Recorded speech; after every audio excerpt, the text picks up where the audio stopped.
Sean todos bienvenidos a una jornada más de su sección La Escuelita Online. Para ello, en esta oportunidad hablaremos acerca de las propiedades físicas del agua. Y para ello no estaré solo, estaré acompañado de 4 maestras más. Ellas son... Hola a todos, mi nombre es Brenda Socorro Zelaya López y en esta ocasión les hablaré sobre el punto de ebullición. Hola a todos, mi nombre es Carla Cantarero y yo les voy a estar hablando de lo que es el punto de congelación. Hola a todos, mi nombre es Mónica Cruz y yo les hablaré acerca de la densidad.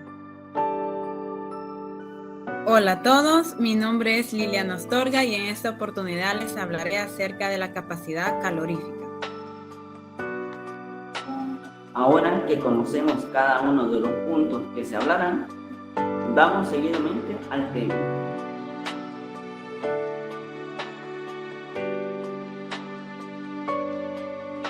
En esta oportunidad hablaremos de las características físicas del agua. Como bien sabemos y conocemos, el agua es un líquido importante, muy importante para el ser humano, para cumplir no solo lo vital, no solo para el consumo, sino que también para cumplir con las necesidades que el ser humano está a diario en su uso. Es importante conocer cuáles son estas características de este líquido que es importantísimo, porque no solo es consumo y no solo es para cumplir nuestros servicios, no, el agua es parte de nosotros, ya que nuestro cuerpo está a un 70% compuesto de agua, de este líquido. Así también nuestro planeta en el cual vivimos y habitamos está su mayor cuerpo son aguas saladas y aguas dulces. Entonces es importante conocer más de mano este líquido que consumimos a diario, conocer cuáles son estas características importantísimas, estas características físicas. Sabemos de que el agua es un líquido inodoro, el cual no presenta ni sabor ni olor. Es un líquido que siempre está presente, pero también este líquido es afectado por la mano del hombre. Nosotros mismos contaminamos este líquido que es consumo, que es importantísimo para nosotros, para nuestro diario vivir. Este líquido, como bien sabemos y conocemos, es un líquido por el cual nosotros nos vamos satisfaciendo nuestra sed, nuestras necesidades en nuestros baños, en el uso de lavar nuestra vestimenta, en el uso de lavar los alimentos. El agua es algo importante. Para ello, vamos a conocer de primera mano cuáles son estas propiedades físicas. Y para ello, hablarán mis compañeras, este equipo grandioso que les hablará acerca de lo importantísimo que es el agua y sus características físicas.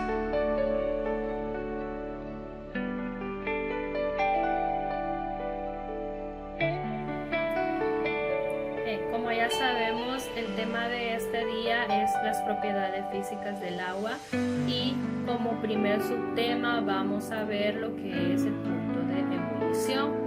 El punto de ebullición es la temperatura a la que un líquido cambia de fase a gas. La ebullición ocurre cuando la presión de vapor de un líquido es igual a la presión atmosférica del gas fuera de él.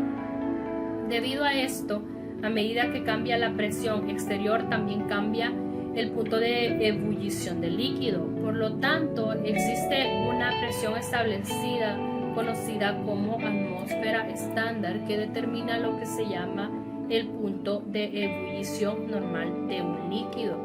El punto de ebullición de una sustancia es la temperatura a la cual la presión del vapor del líquido es igual a la presión que rodea al líquido y se transforma en vapor. El punto de ebullición de un líquido varía según la presión ambiental que lo rodea. Un líquido en un vacío parcial tiene un punto de ebullición más bajo que cuando ese líquido está en la presión atmosférica. Un líquido a alta presión tiene un punto de ebullición más alto que cuando ese líquido está a la presión atmosférica. El calor de vaporización es la energía requerida para transformar una cantidad dada, o sea, un mol, un kilogramo, una libra, etc. Es de una sustancia, de un líquido en un gas a una presión dada, a menudo una presión atmosférica. El punto de ebullición normal, también llamado punto de ebullición atmosférico o punto de ebullición a presión atmosférica de un líquido, es el caso especial en el que la presión de vapor del líquido es igual a la presión atmosférica definida a nivel del mar. Los líquidos pueden transformarse en vapor a temperaturas por debajo de sus puntos de ebullición a través del proceso de evaporación. La evaporación es un fenómeno de superficie en el que las moléculas ubicadas cerca del borde del líquido que no están contenidas por suficiente presión del líquido en ese lado se escapan a los alrededores como vapor. Por otro lado, la ebullición es un proceso en el cual las moléculas en cualquier parte del líquido se escapan, lo que resulta en la formación de burbujas de vapor dentro del líquido. El punto de ebullición depende de la masa molecular de la sustancia y del tipo de fuerzas intermoleculares de esa sustancia. Para ello se debe determinar si la sustancia es covalente polar, covalente no polar y determinar el tipo de enlaces. Los tipos de enlace pueden ser dipolos permanentes, dipolos inducidos o puentes de hidrógeno. El punto de ebullición no puede elevarse en forma indefinida. Conforme se aumenta la presión, la densidad de la fase gaseosa aumenta hasta que finalmente se vuelve indistinguible de la fase líquida con la que se está en equilibrio. Esta es la temperatura crítica por encima de la cual no existe una fase líquida clara. Otros factores que determinan el punto de ebullición son los enlaces, las estructuras y las composiciones de las moléculas. Si las fuerzas intermoleculares en un líquido son relativamente fuertes, el punto de ebullición será relativamente alto, y si las fuerzas son relativamente débiles, el punto de ebullición será relativamente bajo.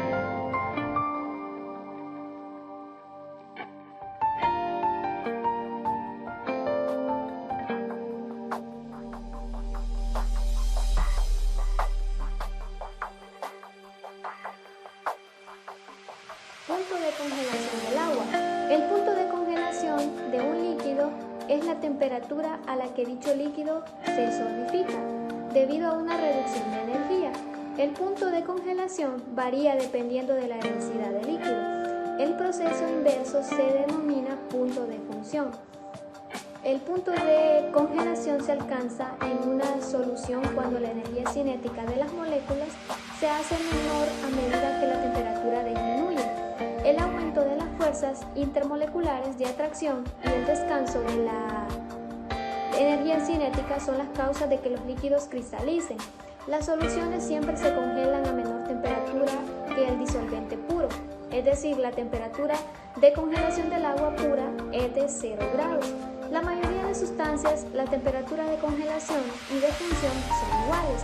Por ejemplo, para el mercurio, cuya temperatura de función y de congelación es de 234,32 grados, y sin embargo, otras sustancias como tienen distintas temperaturas para la función y la congelación, siendo que se vuelven líquidos a 85 grados y sólidos a una temperatura de entre 32 a 40 grados. A este fenómeno se le conoce como histeresis. ¿Qué sería lo que es la histeresis? Es en el caso del agua, donde el punto de función y de congelación es el mismo a 0 grados.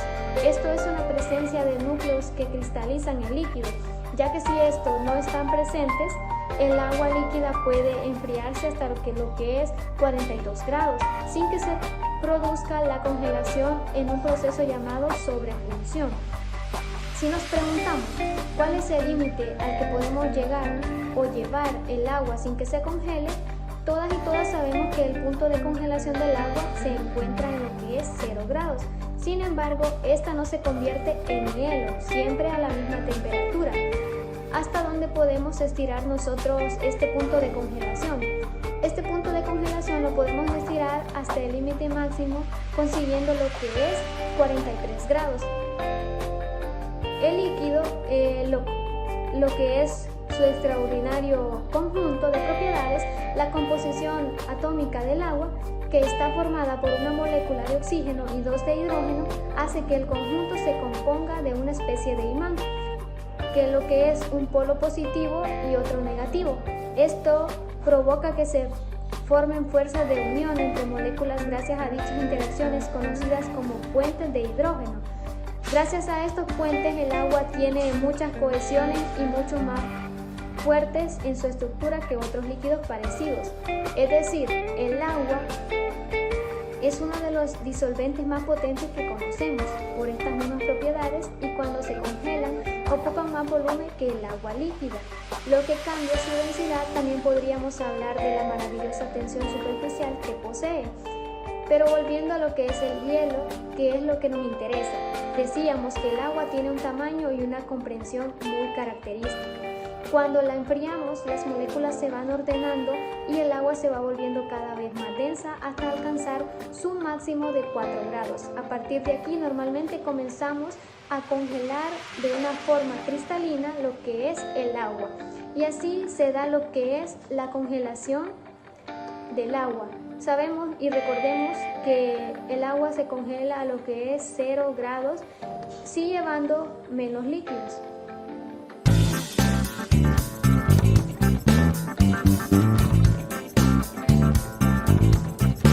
Imagínate que tenemos 3 bolsas iguales, una llena de bolas de hierro, otra llena de paja y otra sin nada.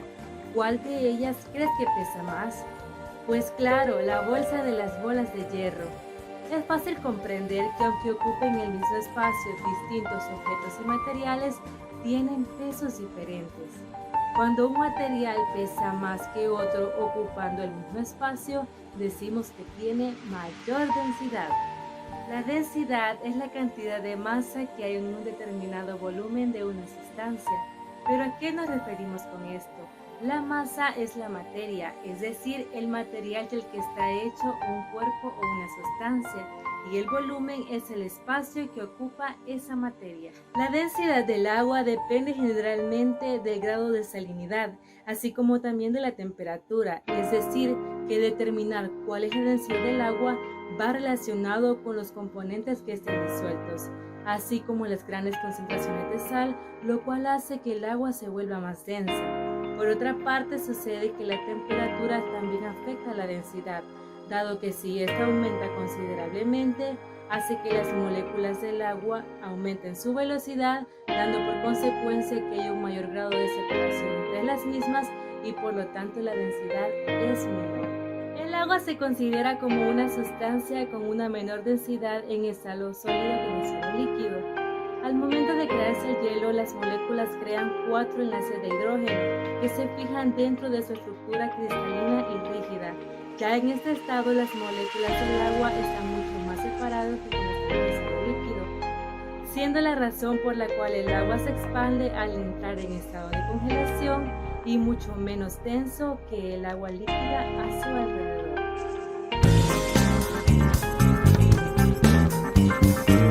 Para calcular cuál es la densidad del agua se tiene que definir como el cociente entre la masa y edad de un cuerpo y el volumen que ocupa, así como también el sistema internacional. Toda la masa se tiene que medir en kilogramos y el volumen en metros cúbicos, haciendo que la densidad se mida en kilogramos por metros cúbicos.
Cuando añades azúcar al agua haces más densas sus moléculas. Entre más azúcar la solución resulta más pesada. Por esta razón el líquido azul queda al fondo, mientras que el rojo al que se le puso solo una cucharada flota. Así cada líquido forma una capa porque es menos denso que la solución inferior y más que la superior.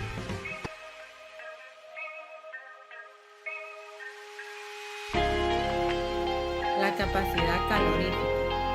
Cuando hablamos de la capacidad calorífica o térmica de un cuerpo, nos estamos refiriendo a la energía necesaria para aumentar una unidad de temperatura de una determinada sustancia, que indica la mayor o menor dificultad que presenta dicho cuerpo para presentar cambios de temperatura bajo el suministro de calor. En otras palabras, para aumentar la temperatura de una determinada sustancia en una unidad de temperatura, puede interpretarse como una medida de inercia térmica. Esta es la propiedad extensiva, ya que su magnitud depende no solo de la sustancia, sino de la cantidad de materia del cuerpo o sistema. Por ejemplo, la capacidad calorífica del agua de una piscina no será mayor que la de un vaso de agua.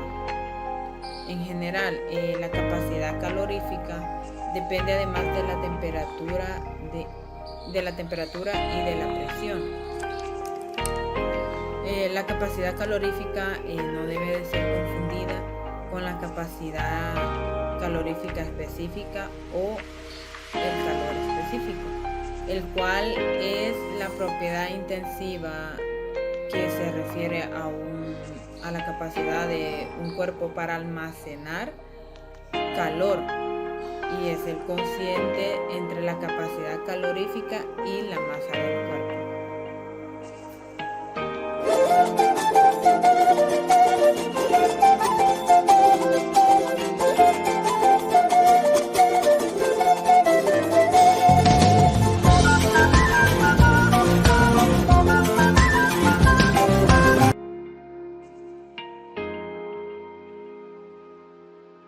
Propiedades físicas del agua.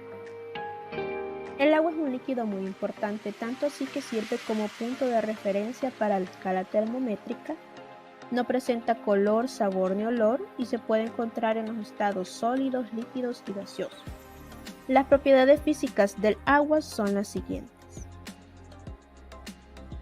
punto de ebullición, punto de congelación, densidad, cohesión y adhesión, tensión superficial, capilaridad y capacidad calorífica. En cuanto al punto de ebullición, es la temperatura que provoca que la presión del vapor del líquido iguale la presión del medio.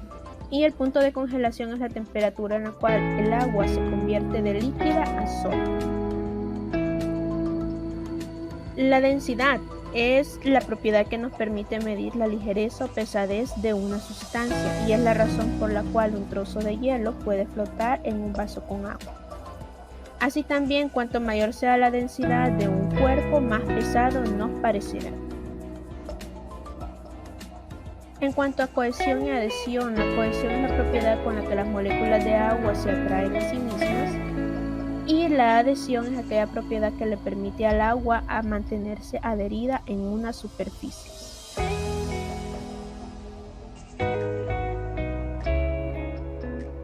La tensión superficial es la que crea una película encima del agua que es capaz de alargarse y mantener cierta resistencia, y es la razón por la cual algunos insectos pequeños pueden caminar encima del agua. La capilaridad se genera dentro del movimiento de los espacios de un material poroso debido a las fuerzas de adhesión, cohesión y tensión superficial, y gracias a ella las plantas y árboles pueden alimentarse. La capacidad calorífica es la cantidad de calor necesaria para elevar una masa homogénea de 1 kilogramo en 1 grado centígrado. Y en cuanto al experimento, vamos a necesitar 2 vasos, una cuchara, agua del grifo y 2 huevos crudos. Y para esto vamos a llenar los 2 vasos con agua. A uno de ellos le vamos a agregar sal, se va a mezclar bien y después se le van a colocar un huevo a cada vaso. Van a anotar las observaciones en la tabla que tienen ahí y van a contestar las preguntas. El experimento les quedaría más o menos así. Uno de los huevos se va a ir hasta el fondo, mientras que el otro va a flotar. Como hemos escuchado a nuestras compañeras hablando de lo importante que es el agua, me despido de ustedes, Elías López. Ha sido un gusto compartir con ustedes en esta nueva sección acerca de las características físicas del agua. Espero que hayan aprendido y mucho. Y pongamos en práctica el cuidado importante de este líquido. Cuidamos y protejamos el agua. Cuidémosla, porque es el único recurso importante que tenemos. Y recuerden que el cuerpo humano necesita 8 vasos de agua diarios para tener un buen funcionamiento de nuestro cuerpo. Ayudemos a cuidar el agua y siempre mantengamos limpia el agua que nos da. Gracias y hasta la próxima. Espero que hayamos aprendido todos juntos y los esperamos en la próxima sección. Siempre aquí para ustedes. Muchas gracias.